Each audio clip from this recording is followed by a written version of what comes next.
It began with the soft hush of turquoise waves and the promise of a blissful honeymoon on an island paradise.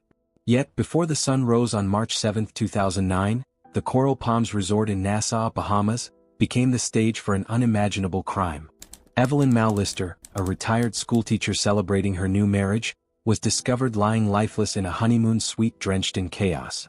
Standing not far away was Gerald Mallister, the 67-year-old Vietnam veteran she had married just weeks earlier.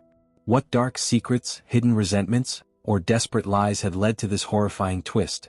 In the next moments, we'll explore the unsettling truth behind a romance that ended in bloodshed, and how a dream vacation turned into a tragedy no one saw coming. On March 7, 2009, the Coral Palms Resort awoke to the usual lullaby of gentle surf and seagulls. Guests on their balconies were sipping coffee, some already planning snorkeling excursions, others strolling hand in hand along the white sand shore. The resort's tagline promised world-class luxury, timeless romance, a pledge that had tempted so many couples to choose it for their honeymoons. But that peaceful illusion ended abruptly when a housekeeper, responding to a do not disturb sign that had been in place for too long, entered the Mallisters' honeymoon suite on the 5th floor. Inside, she found a scene of carnage. 65-year-old Evelyn Mallister was sprawled across the polished marble floor, her body battered, her clothing stained with blood. Upturned furniture and shattered glass suggested a violent struggle. A once-chilled champagne bottle lay nearby, its jagged edges pointing to a savage use no newlywed couple would ever anticipate. Within minutes, resort security called the local Nassau police, who sealed off the corridor and began collecting evidence. Amid the chaos, police found Gerald Mallister, Evelyn's husband of mere weeks, sitting slumped in a chair on the balcony. His shirt was soaked with blood, his knuckles bruised, and a vacant look haunted his gaze. The question of what had happened in that suite, what fury, fear, or desperation had taken hold, would define the investigation and captivate everyone who learned of the shocking events.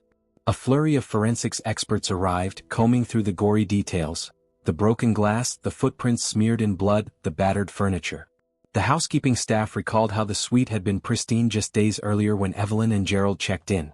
This was their honeymoon after all, a late-life chance at love and companionship. Evelyn Mallister was, by most accounts, a gentle soul. A retired elementary school teacher from Savannah, Georgia, she was described by friends as compassionate, patient, and somewhat shy. She had lost her first husband to a long illness years earlier, and though she carried that sorrow quietly, she still radiated warmth to those who knew her. Her presence brightened a room. This was meant to be her second chance, a renewal of hope. Gerald Mallister, 67, was quite different in temperament. A Vietnam War veteran and retired Marine, he carried himself with a certain rigid dignity. Gerald's acquaintances said he could be charming, especially around strangers, regaling them with war stories and heroism tinted with nostalgia. Still, there was a whispered consensus among those who interacted with him at the local veterans' meetings back in Georgia. Gerald had a streak of intensity that flared dangerously if triggered. No one, of course, anticipated a honeymoon to end in murder. Yet after discovering Evelyn's body, the investigators had to unravel how these two retirees, each seeking love in their twilight years, had come to such a brutal confrontation. September 2008 brought a crisp autumn to Atlanta, Georgia, a city that bustled with patriotic pride. Among the many events held in local banquet halls was a special fundraiser supporting veterans. The venue was a grand hotel ballroom, adorned with American flags, patriotic banners, and a stage where local politicians and war heroes took turns speaking. It was here that Evelyn, 65, soft-spoken but gracious, first encountered Gerald. She had been invited by a friend who thought the event would be good for her spirits, a chance to honor her late husband's own military background. She arrived dressed modestly, her hair pinned back, wearing minimal jewelry, her usual understated style. Gerald, on the other hand, commanded attention with his upright posture and silver hair. He was telling stories to a small group about his days in Vietnam, recounting close calls and heroic rescues. Listeners seemed enthralled by his recollections. Evelyn, drawn in by the strength of his presence, approached to ask a question about his experiences. One conversation led to another, and within minutes, they discovered a mutual interest in travel and volunteer work. Something sparked. Over the following weeks, a whirlwind courtship began. Gerald visited Evelyn in Savannah, claiming he found solace in her gentle demeanor. She, in turn, felt a renewed sense of purpose, a blossoming of hope she hadn't experienced since her first husband's passing. By mid-October, the two were nearly inseparable, taking day trips along the Georgia coast, dining at quaint restaurants and discussing life, aging and the possibility of a future together. But around this time, subtle warning signs emerged. Gerald, although respectful in public, displayed occasional flashes of temper. Acquaintances who encountered him in stressful situations, like a heated debate at the local veterans center, noticed he had a short fuse. Evelyn often dismissed these incidents, citing his war background and possible PTSD as reasons for his mood swings. She believed her patience could help him heal. In December, Gerald proposed. Friends and relatives of Evelyn were surprised, maybe even alarmed by the speed of their romance. Barely 3 months had passed since they met. Yet Evelyn, against some uneasy feelings in the back of her mind, accepted. After all, time felt precious to a widow in her mid-60s, searching for a fulfilling final chapter. As the wedding date approached, January 2009 brought a sense of unspoken tension. Evelyn confided to her sister that Gerald was curiously reticent about his life before meeting her. He brushed aside questions about previous relationships or family ties, sometimes changing the topic abruptly. She also discovered he had been emailing a younger woman, though the messages ended months prior. He insisted it was all in the past and that Evelyn was his future. Despite her misgivings, Evelyn pressed on, attributing Gerald's secrecy to private matters tied to his post-military life. She wanted to believe in his goodness. After all, a second chance at love doesn't come often, and Gerald's adoration, on the surface, appeared genuine. She wrote in her personal journal about her doubts, but concluded with a line that read, "People can change if they truly want to. I must give him a chance to show me who he can be." Shortly before the wedding, Gerald introduced the idea of combining their finances. Evelyn had savings from her teaching pension and her late husband's estate. Gerald framed it as a step toward marital unity, paying off debts, building a shared nest egg, planning a comfortable retirement together. With some hesitancy, Evelyn agreed. She transferred a significant sum into a joint account, wanting to stand by the man she intended to marry. This decision, she believed, symbolized trust. It also, in hindsight, sealed her fate. In late February 2009, amid a small gathering of friends and family, Evelyn and Gerald were wed in a modest church ceremony. She wore a simple cream dress, he wore his old Marine Corps tie pin, and the short service ended with polite applause and a modest reception. Some guests admitted feeling a strange undercurrent in the air, like the couple's dynamic was slightly off. But the day went by without incident. Their honeymoon was slated for early March at the Coral Palms Resort in Nassau, a 5-day getaway in the tropical sun. The resort boasted private beaches, lavish suites, and a romantic ambience tailor-made for newlyweds. Evelyn told friends how excited she was to finally relax with Gerald, free from the stress of wedding details, financial discussions, and the lingering sense that her beloved new husband might still harbor secrets. "We'll reconnect in paradise," she said with a hopeful smile. But upon arrival at Coral Palms, any illusions of harmony began to crack almost immediately. Coral Palms Resort was the kind of place couples dream about: palm trees swaying over pristine pools, candlelit dinners by the water, and spa treatments that cost a fortune but promise indulgent bliss. Initially, the Mallisters partook in these offerings, or at least Evelyn tried to. On their first day, a staff member recalled Evelyn looking slightly anxious as she asked about area attractions. Gerald hovered in the background, arms folded across his chest, offering no input. At dinner that evening, an attentive waiter observed that the pair barely spoke. Evelyn politely picked at her food, while Gerald downed whiskey cocktails, ignoring the romantic steel drum music floating through the night air. By the third day, other guests at the resort noted tension in the newlyweds' interactions. They rarely left their suite together. Gerald frequently visited the hotel bar alone, sipping one drink after another. Evelyn spent mornings alone on the beach, journaling or quietly reading, her gaze often drifting toward the horizon as though she were contemplating a decision she dreaded making. In private, she wrote in her diary about an overwhelming sense of dread, that the man she had married was not the person she thought she knew. But still, she clung to the possibility that the serenity of the Bahamas might soften Gerald's defenses, that they might at last talk openly and salvage the promise of their union. The day leading up to March 6 was uneventful on the surface. Gerald spent much of the afternoon near the resort's bar, occasionally dipping into conversations with random travelers. He kept the topics light: the weather, his time in Vietnam, the resort's attractions. No mention of tension at home. Meanwhile, Evelyn roamed the resort's gift shops, picking up small souvenirs for her sister and close friends. The staff noticed her forced smile. A cashier remembered Evelyn pausing at a rack of postcards, selecting one with a sunset beach scene, muttering under her breath something like, "If only it were this peaceful in real life." That evening they had dinner reservations at one of the resort's upscale restaurants, a table near the shoreline under moonlight. According to the restaurant's hostess, Evelyn arrived first, looking unsettled but determined. Gerald showed up minutes later, face flushed, possibly from alcohol or anger, maybe both. Those dining nearby noticed that conversation at the Mallisters' table was minimal and strained. At one point voices escalated. Though no one could make out full sentences, bits of heated accusations floated across the elegantly lit terrace. Evelyn sounded upset about lies and money, while Gerald's tone carried a sharp undercurrent, reminiscent of hostility barely kept in check. Suddenly, Evelyn stood up, tears brimming in her eyes. She left in haste, her footsteps echoing against the polished stone. Gerald remained behind, glaring into the night, then signaled the waiter for another drink. Midnight came and went. Witnesses saw Evelyn wandering the resort's pathways alone, shoulders hunched as though carrying an invisible burden. She spent some time sitting on a bench near an artificial lagoon, lost in thought. Eventually she headed back to their suite, swiping her room key with a trembling hand around 12:30 a.m., captured on a hallway security camera. Gerald, however, was still at the bar until nearly 1 a.m., ordering multiple drinks in a short span. The bartender, concerned by his glassy stare and slurred words, asked if he needed help getting back to his room. He declined. By 2 a.m. resort security footage picked him up in the hallway outside their suite. He paced back and forth, seemingly working up the nerve to enter. After a few minutes he opened the door and disappeared inside, letting it click shut behind him. From here, only partial evidence and accounts from other guests pieced together the horror. Neighboring suites, some heard raised voices, Evelyn's distressed tone and Gerald's gruff retorts.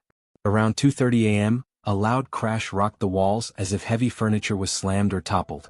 Another guest recalled hearing Evelyn shout, "Don't do this please," followed by a crash that made the lights on her nightstand rattle. A final scream. At approximately 2:45 a.m., a single blood-curdling scream jolted awake a guest 2 doors down, who described it as the kind of scream you never forget, like someone's final plea for mercy. Silence falls, then abruptly the shouting and crashes ceased. The corridor returned to an eerily still hush, a vacuum of noise that signaled something irreversible had occurred. Between 7 o'clock and 8 a.m., a housekeeper started her round on the 5th floor. The "Do Not Disturb" sign on the Mallisters' door had been there for an unusual length of time, but she needed to check on the room's condition. Gingerly she knocked. Receiving no answer, she used her master key to enter. She found Evelyn splayed on the cold marble floor, battered and unresponsive, her hair matted with dried blood, her arms bearing deep defensive gashes. A once luxurious honeymoon suite was decimated. Furniture overturned, glass shards glittering in the sunlight, the remains of a shattered champagne bottle scattered near Evelyn's body. Realizing this was no ordinary accident, the horrified housekeeper ran screaming from the room, alerting anyone in earshot that something horrific had happened. Resort security arrived first, followed by local police. They approached the balcony cautiously, where Gerald sat slumped in a lounge chair, staring into the distance as if transfixed by the horizon. He didn't resist as officers questioned him, but his answers were muddled. He mentioned being drunk, vaguely referencing an argument, but insisted he had no memory of what came next. The police forensic team arrived soon after, meticulously photographing the scene. Blood spatter patterns, the angle of overturned lamps, and the location of every piece of broken furniture pointed to a frenzied struggle that had moved around the room before culminating in lethal violence. Gerald's bruised knuckles and the fresh cuts on his hands starkly suggested he had been in the fight. Over the next week, investigators dove into the Mallisters' backgrounds, rummaging through their finances, personal correspondences, and interviews with people who knew them. A series of revelations painted a grim mosaic. Gerald's shaky financial state. Bank records showed that Evelyn had transferred a large portion of her savings into a joint account. Gerald's subsequent withdrawals and questionable spending patterns hinted at possible financial exploitation. Could her discovery of these transactions have triggered the final argument? Evelyn's doubts. In the half-filled pages of her personal journal, forensics found entries discussing her unease about Gerald's honesty. She wrote about an argument they had over money and her fear that he was hiding something significant. Possible infidelity. Detectives uncovered older emails between Gerald and a younger woman, clear evidence that he had been romantically involved with someone else before meeting Evelyn. Though the timeline was fuzzy, any new betrayal would have been a fresh blow to Evelyn's trust. Needing to piece together a timeline, police used statements from resort staff and guests. The bartender's testimony confirmed that Gerald had been heavily intoxicated the night of the murder. Neighbors reported the crescendo of violence in the early morning hours. Security footage confirmed the times both individuals returned to the suite. Taken together, it seemed highly likely that in a drunken, rage-fueled confrontation, Gerald had attacked Evelyn. Prosecutors posited that she confronted him over his finances or past deceits, leading to a burst of violence from which she couldn't escape. By March 20, 2009, with mounting evidence in hand, Nassau police charged Gerald Mallister with murder. He was initially detained in the Bahamas, then extradited back to the United States, given that both he and Evelyn were American citizens. The story made headlines in multiple states, sensationalizing the concept of a honeymoon-turned-homicide. Gerald, for his part, continued to claim near-total amnesia regarding the night in question. He admitted to arguing with Evelyn, acknowledged his heavy drinking, but insisted he couldn't recall the act of killing her. His defense attorney attempted to shift the narrative, suggesting that someone else might have broken in or that Evelyn's injuries were the result of a tragic accident. Yet, the physical evidence was stacked against him. Over the course of several months, investigators compiled a case weaving the heartbreak of a woman seeking love, a man desperate to maintain illusions and financial gain, and a culminating act of brutality that ended her life. Family and friends of Evelyn attended the pretrial hearings, hearts heavy with a mix of grief and anger. The trial officially began in mid-November 2009, drawing enormous media attention. Each day more harrowing details emerged. A medical examiner testified to the savage nature of Evelyn's injuries, pointing out that she had put up a fierce struggle. Financial experts explained the suspicious transactions from Evelyn's accounts, painting a picture of Gerald as someone living beyond his means. Former acquaintances of Gerald described his unpredictably explosive temper, especially when he felt cornered or threatened. Digging deeper into Gerald's personal records, the prosecution highlighted that his life post-Vietnam had been riddled with anger issues and inconsistent employment. While no prior convictions of violence existed, neighbors from his past neighborhoods recounted yelling matches, property disputes, and controlling behavior with previous partners. One ex-girlfriend, who testified under anonymity, recalled how Gerald had flown into a rage when she questioned him about money. Though he never physically harmed her, she mentioned feeling terrified enough to move out abruptly. This revelation resonated with the narrative that Evelyn, too, might have confronted him over financial matters, and faced a much deadlier reaction.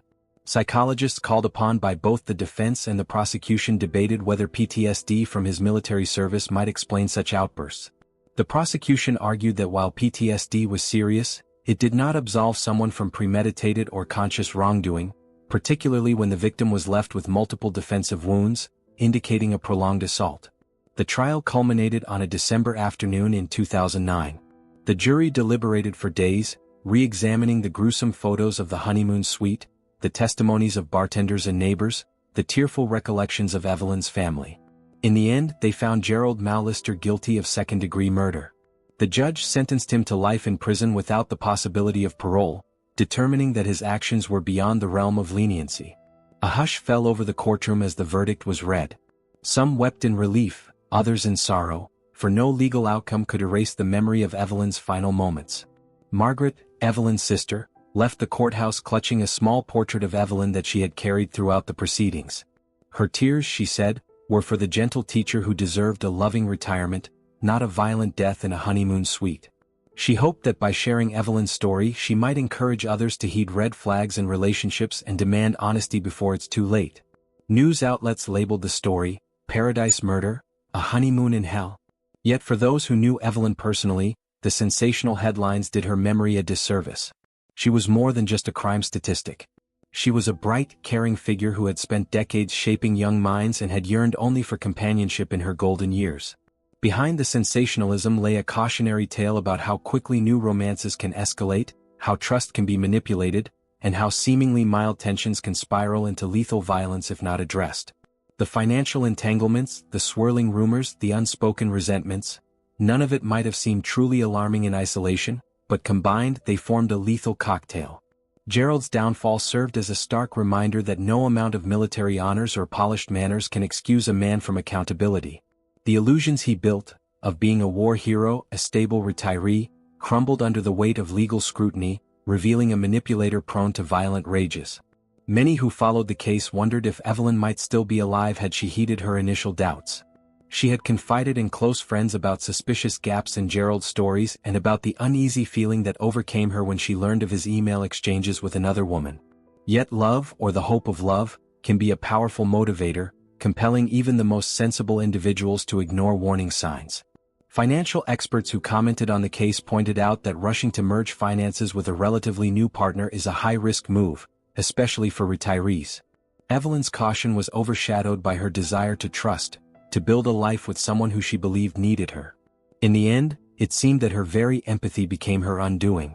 After the trial, many of Evelyn's friends and family found solace in forming a small foundation in her name, aimed at educating retirees about safe financial and emotional boundaries in new relationships. Margaret championed the cause, holding informal workshops at community centers. She often repeated a line she said Evelyn once wrote in her journal: "Love should never require ignoring our instincts." Back at the Coral Palms Resort, business resumed. The honeymoon suite underwent a thorough renovation and redecoration. Staff occasionally whispered among themselves about the tragedy, remembering the blood-soaked floors. The suite eventually reopened, but the chilling memory lingered in the staff's collective mind, a reminder that even the most idyllic setting can be the backdrop for horror. Guests occasionally asked about the rumored haunted suite, but management usually deflected such questions, not wanting to dredge up the resort's darkest hour. Those who worked there at the time, though, would never forget the morning they discovered Evelyn's body. One housekeeper admitted that she still had nightmares of entering a room only to find it drenched in silent terror. In the months following the verdict, local television stations in Georgia aired special segments highlighting the danger signs of manipulative or controlling partners. Evelyn's tragic end served as the pivot for these discussions, focusing on how quickly love can turn lethal when layered with financial deceit, psychological issues, and hidden anger. Some framed it as an elder abuse case, pointing out that seniors with retirement funds, a yearning for companionship, and an earnest belief in the goodness of others can become prime targets for con artists or abusers. Evelyn's trust, they argued, was exploited systematically. Gerald took advantage of her lonely vulnerability and illusions of a peaceful retirement. On the flip side, veterans organizations also weighed in, expressing sorrow that a fellow Marine had tarnished the community's image. A few offered pointed statements about the importance of mental health services for veterans who struggled to reintegrate into civilian life. If Gerald had truly harbored untreated PTSD or a personality disorder, earlier intervention might have prevented the meltdown that shattered 2 lives on a Bahamian shore. What remains is an enduring lesson. Danger doesn't always come in the form of a blatant threat. Often, it surfaces through subtle manipulations, gentle smiles that hide sinister intentions, and emotional vulnerabilities turned into weapons. Evelyn's story underscores how critical it is to trust one's instincts, to investigate claims that don't fully make sense, and to maintain personal and financial boundaries no matter how strong the emotional pull. To those who loved her, Evelyn was a testament to kindness and resilience. She had already suffered loss once and dared to open her heart again. Perhaps that was her greatest bravery, and the most heartbreaking aspect of her demise. In the end, her memory lives on as a clarion call for caution, especially among retirees stepping back into the dating world. If one must love, let it be with eyes open, with an insistence on honesty, and a refusal to become entangled with someone unwilling to reveal their true self.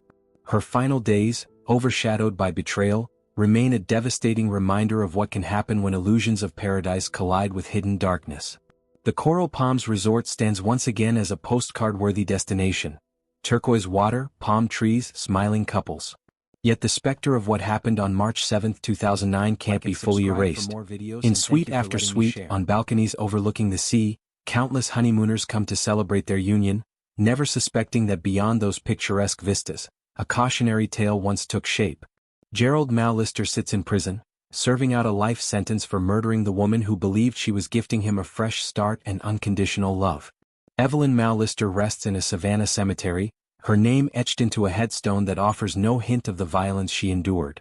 For us, those reading, listening, or learning about this tragedy, Evelyn's story resonates as both heartbreak and warning. Trust is a fragile thing. Love even more so. In the pursuit of happiness, vigilance is not cruelty but wisdom. May her memory guide us to question what is too good to be true, to heed the alarm bells of doubt, and to protect ourselves from the illusions we or others so desperately want to believe. If this story gripped you, make sure to like and subscribe so you don't miss our daily updates on true crime and real-world mysteries. And if you're ready for another insane case, check out our next episode. A newlywed wife beaten to death during her Hawaii honeymoon, a shocking tale of hidden tempers and unsuspecting victims that will leave you reeling. Share your thoughts in the comments. Could Evelyn's death have been prevented if she trusted her instincts? Or was Gerald's deception so layered that she never stood a chance?